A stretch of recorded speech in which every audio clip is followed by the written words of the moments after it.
Stay there. Do not come anywhere close to us. I'll consider you obstructing us. You can be under arrest or detained. Do you understand that? Is obstruction physical? Your ridiculous questions are so annoying. I'm not going to entertain that. What's Section 3 of I'm the telling you to Canadian stay Charter away of from Rights and us. Freedoms? End of story. What's Section 3? And here we are, 14 Division again. See if they deny me service again. So you can see masks are required apparently inside this building, even though there's no law, bylaw, statute, or anything to back it up. And both doors are locked.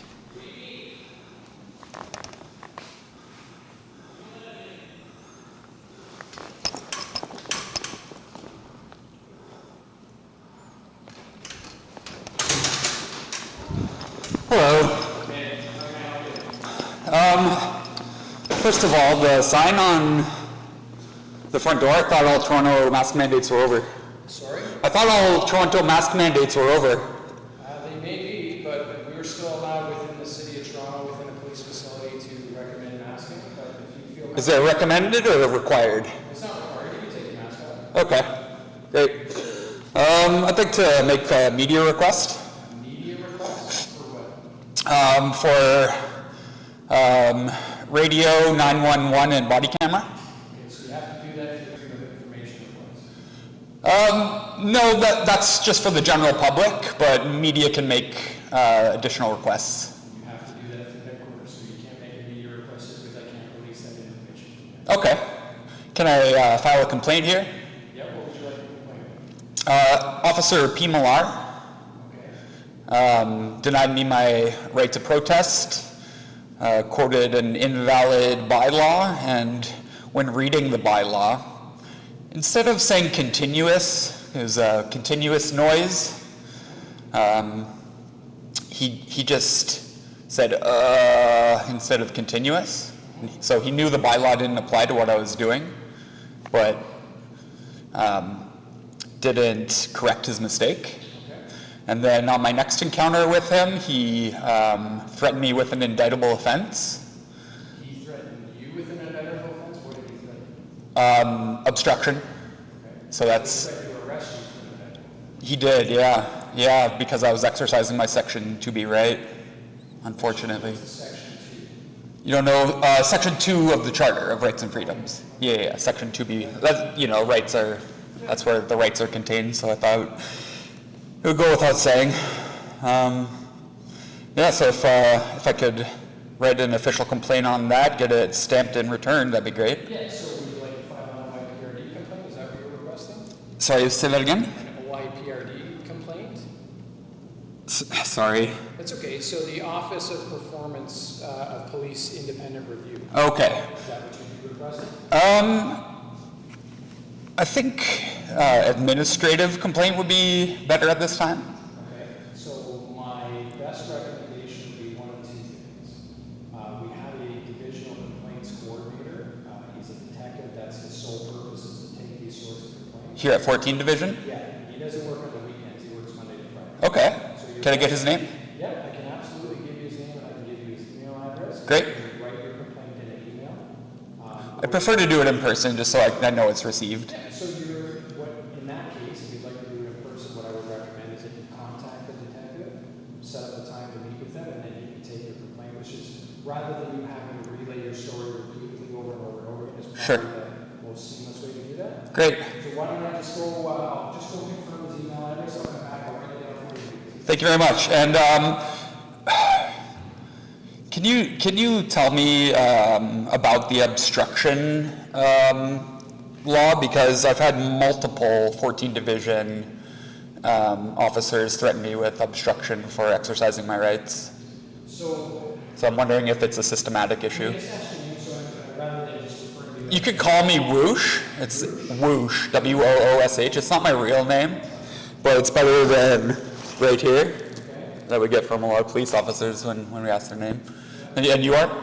my name's Staff Sergeant Morris. Morris? And your badge number?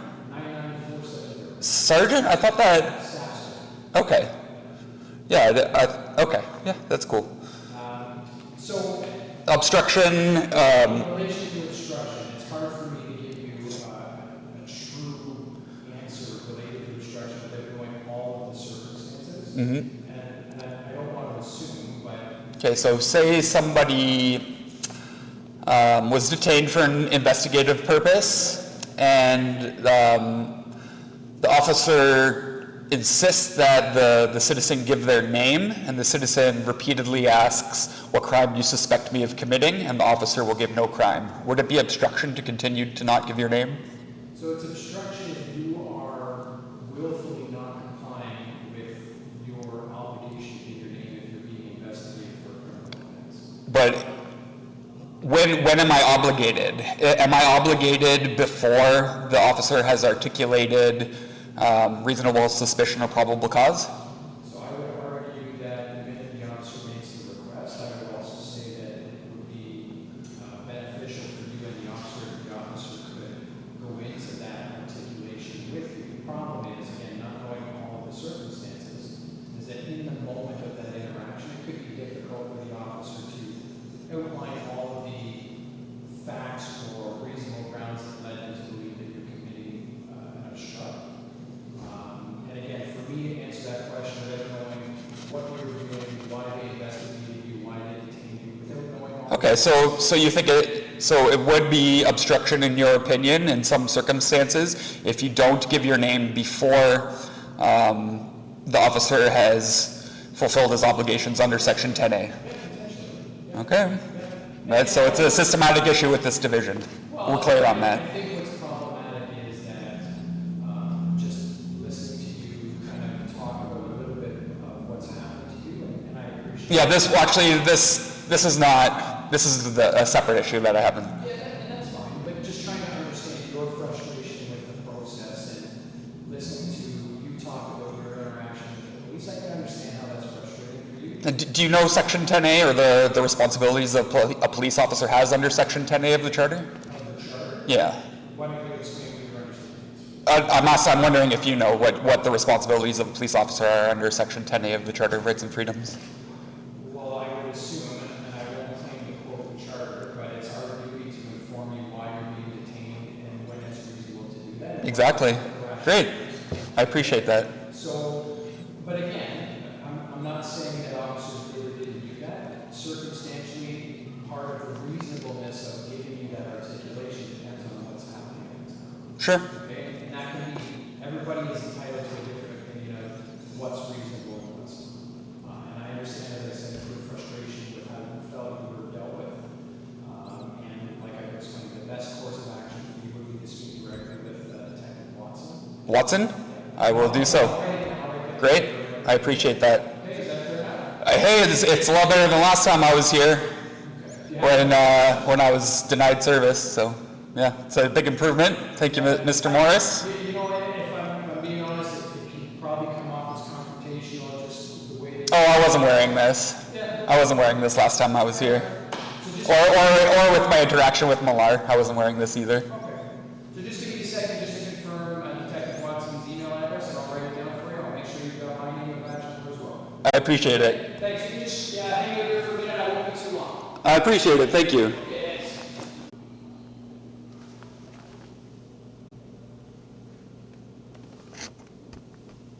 Help the Toronto Police target the vulnerable person you care for. Okay, whoosh. So I'm going to introduce for you.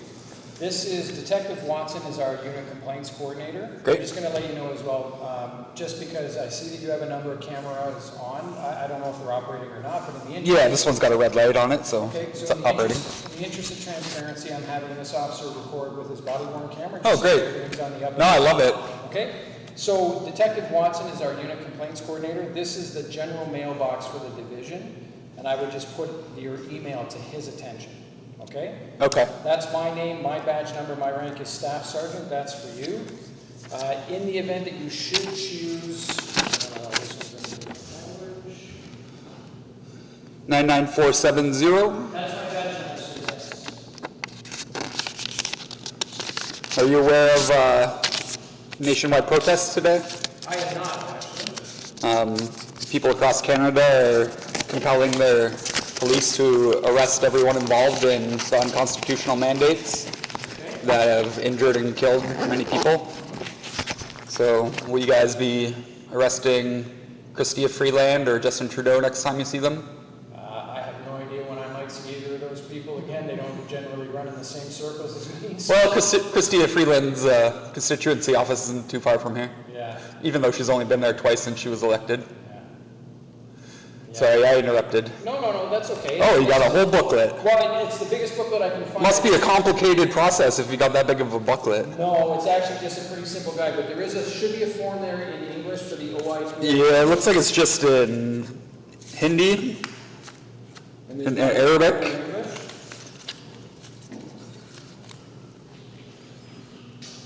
My apologies, there should be some English. Does that mean that English-speaking people don't get a lot of complaints in? Just a side note, the Toronto police admit that their practices are racist. Let me see if there's anything in the back there. In the event that we don't have any English forms, this booklet explains everything as well. Okay, cool. It will direct you to the website where, again, on their website, there's lots of information if that's the avenue that you choose to take. And again, just based on our earlier conversation, speaking with Detective Watson, it may actually be the best avenue. Okay. Which you're entitled to all of those avenues for filing complaints. Excellent. Okay. And do you have the address of police headquarters? Just 40 College Street is headquarters. 40 College? Yep. Great. I think that's about it. Okay. But yeah, I would say that when you're forcing doctors, peace officers to take this experimental treatment, is there a better way to destabilize a country than to wipe out the peace officers and the doctors? Yeah, that's basically smaller. If you want a smaller booklet, this is another one. So again, I mean, I don't know exactly when you're referring to who's forcing who to do what. I think that's, you're entitled to your belief about whatever it is that you're talking about. I don't know if you're talking about vaccines or whatever it might be, but that's your right to have your opinion to that, and you're welcome within this country to voice your opinion so long as it's done lawfully within the confines of the greater community and the greater interests, and you're entitled to that. On that note, do you think Section 175, loitering, disorderly, blah, blah, blah, is unconstitutional? Because it says that you can't raise your voice in public or say swears? Well, I wouldn't say that it's unconstitutional, but again, everything, isn't black and white just because it's written in a book. Everything's based on context in the moment, right? And we talked about this when we first walked in before this camera was running. But everything's contextual. So depending on what's happening in the moment and depending on people's perspective of what is happening and the things that are being said or done might dictate a different perspective on that written language. Mm-hmm. Right? Mm-hmm. Okay. And just one more thing. There's a big difference between the rights guaranteed in the Charter and the rights guaranteed in the United States Constitution. One of those rights is the ability to redress government. Canada doesn't have that. So in the United States, people can tell peace officers exactly how they feel about them. And I think it's important for peace officers to know. You guys, you've been great today. No complaints about you. But if I wanted to call a peace officer, whatever, go online and see what the American citizen journalists say to the police officers. And I think it's important for government officials to know how the citizens feel about them. And so to say that that you could be disorderly or violate Section 175 when expressing your dissatisfaction with police, I think that's not. It's not a violation of the Charter that satisfies peace, order, and good governance. Yeah, again, context. So I'm not aware of the incident that you may be referring to. I wasn't there for that interaction. No, I'm not referring. This is just in general about 175. But even still, I think depending on how people choose to use their voice and voice their displeasure, which you're entitled to do.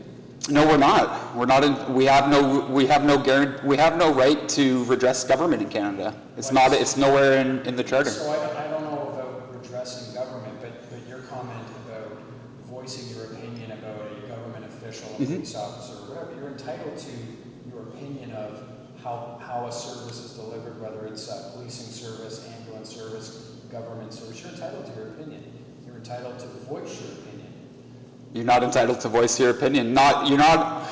You're only entitled to voice your opinion up to a certain point, and then the veracity of your opinion is chilled because we can't use curses. Yeah, I mean, we could debate that point all day long. I think we both agree that to a certain point, for sure, any citizen in Canada is allowed to address their opinion or their feeling about government or government service. Absolutely. I think, again... Up to a point, yeah. Up to a point. And what I've stated repeatedly is everything's contextual. So depending on the context or the veracity, to use your language, of how you voice your opinion is what often gets people in conflict with the law or lawmakers. That's true. In any event, I have a bunch of other things to do. I'm sure you have better stuff to do today. I'm going to give you this one as well, just because it's smaller than the big green one I gave you. You want this one back then? Well, no, you can keep them both if you like. It doesn't hurt me one way or the other. Well, this one's about a review. I will. Yeah. Sorry? I can't. Oh, review board. Oh, okay. And so your name and badge number? Thank you. Okay. That's good. Good enough. Thanks. Take care. Stay safe. And try to uphold your oaths. You're peace officers. Right? You're not policy enforcement. You're not violence workers. You're peace officers. Thank you. Oh, sorry. These masks say it's required. Can I take them down for you? You should leave them up because they're property of the Toronto Police. Let's not create a conflict. But it says required, so that you're lying to the public. I'll speak to my unit commander about having them removed. I appreciate it. I appreciate you bringing it up. Thank you very much. Okay.